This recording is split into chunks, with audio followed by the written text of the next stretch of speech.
What are some of the biggest challenges in nonprofit? And maybe what are some unique challenges you're seeing starting over again with a second nonprofit?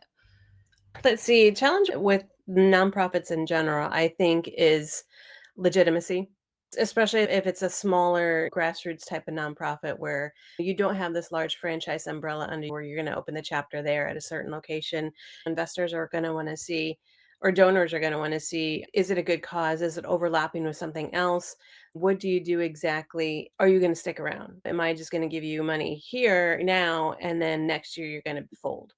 That's a really big thing here, especially in the Southern California area. I've noticed that it's a little bit tougher, a little bit more, I wouldn't say negative perspective on nonprofits because there's the bigger ones that take a lot of money and then paying most of that to salaries and everything like that. It's generally just legitimacy is in general, I think, is the unique challenge in nonprofits. For me specifically, for Amy's Place, it's a lot of education because there's Mm. no organization that does this specifically for adult patients. There's the Ron McDonald House, and they do a great job with pediatric patients. And so some people have heard of that, but they don't really know what they do.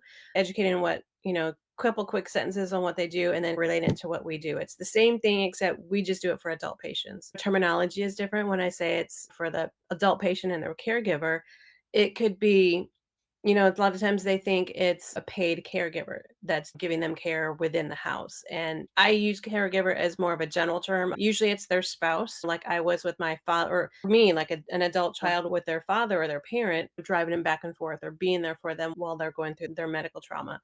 We've seen different areas where it's a husband and wife. I've seen patients just themselves. And sometimes once a week, someone would come in and an aunt or a relative or somebody, an extended family come in.